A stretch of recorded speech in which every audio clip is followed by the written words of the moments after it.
Out of My Mind by Sharon M. Draper. Chapter 2. I can't talk. I can't walk. I can't feed myself or take myself to the bathroom. Big bummer. My arms and hands are pretty stiff, but I can mash the buttons on the remote and move my wheelchair with the help of knobs that I can grab on the wheels. I can't hold a spoon or a pencil without dropping it. And my balance is like zip. Humpty Dumpty had more control than I do. When people look at me, I guess they see a girl with short, dark, curly hair strapped into a pink wheelchair. By the way, there is nothing cute about a pink wheelchair. Pink doesn't change a thing. They'd see a girl with dark brown eyes that are full of curiosity, but one of them is slightly out of whack. Her head wobbles a little. Sometimes she drools. She's really tiny for a girl who is aged 10 3/4. Her legs are very thin, probably because they've never been used. Her body tends to move on its own agenda, with feet sometimes kicking out unexpectedly and arms occasionally flailing, connecting with whatever is close by. A stack of CDs, a bowl of soup, a vase of roses. Not a whole lot of control there. After folks got finished making a list of my problems, they might take time to notice that I have a fairly nice smile and deep dimples. I think my dimples are cool. I wear gold earrings. Sometimes people never even ask my name, like it's not important or something. It is. My name is Melody. I can remember way back to when I was really, really young. Of course, it's hard to separate real memories from videos that Dad took of me on his camcorder. I've watched those things a million times. Mom bringing me home from the hospital, her face showing smiles, but her eyes squinted with worry. Melody tucked into a tiny baby bathtub. My arms and legs looked so skinny. I didn't splash or kick. Melody propped with blankets on the living room sofa, a look of contentment on my face. I never cried much when I was a baby. Mom swears it's true. Mom massaging me with lotion after a bath. I can still smell the lavender, then wrapping me in a fluffy towel with a little hood built into one corner. Dad took videos of me getting fed, changed, and even me sleeping. As I got older, I guess he was waiting for me to turn over and sit up and walk. I never did. But I did absorb everything.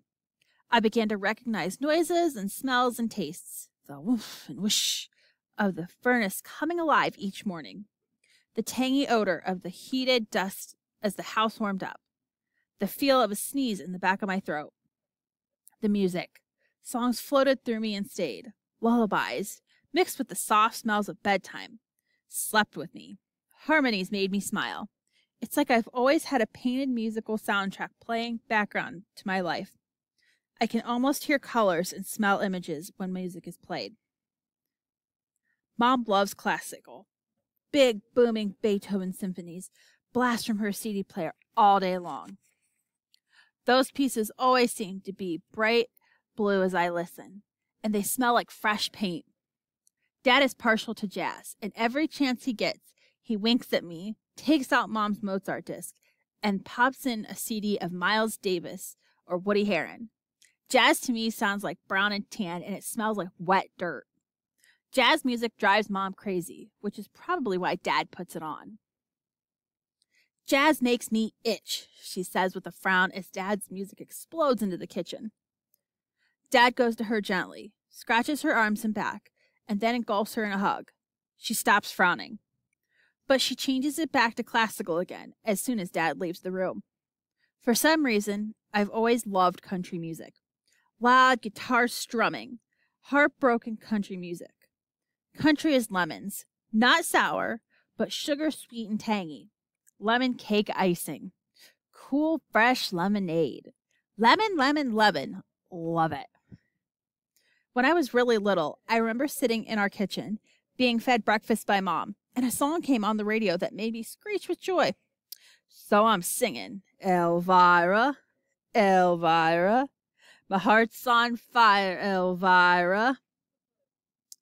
Giddy up, boom, boom, mow, mow, giddy up, boom, bop, bow, mow, mow, hi-ho, silver away.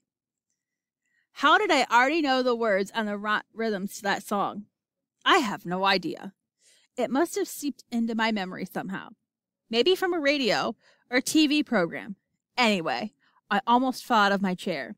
I scrunched up my face and jerked and twitched as I tried to point to the radio. I wanted to hear the song again, but Mom just looked at me like I was nuts. How could she understand that I loved the song Elvira by the Oak Ridge Boys when I was barely understood it myself? I had no way to explain how I could smell freshly sliced lemons and see citrus-toned musical notes in my mind as it played. If I had a paintbrush, wow, what a painting that would be. But Mom just shook her head and kept on spooning the applesauce into my mouth. There's so much my mother doesn't know. I suppose it's a good thing to be unable to forget anything, being able to keep everything instant of my life crammed inside my head. But it's also very frustrating. I can't share any of it, none of it ever goes away. I remember stupid stuff, like the feel of a lump of oatmeal stuck on the roof of my mouth, or the taste of toothpaste not rinsed off of my teeth. The smell of early morning coffee is a permanent memory, mixed up with the smell of bacon and the background yakking of the morning news people. Mostly, though, I remember words. Very early, I figured out that there were millions of words in the world. Everyone around me was able to bring them out with no effort. The salespeople on television, buy one and get two free for a limited time only. The mailman who came to the door, morning, Mrs. Brooks, how's the baby? The church choir singing, hallelujah, hallelujah, amen. The checkout clerk at the grocery store, thanks for shopping with us today. Everybody uses words to express themselves, except me. And I bet most people don't realize the power of words, but I do. The thoughts need words. Words need a voice. I love the smell of my mother's hair after she washes it. I love the feel of the scratchy stubble on my father's face before he shaves. But I've never been able to tell them.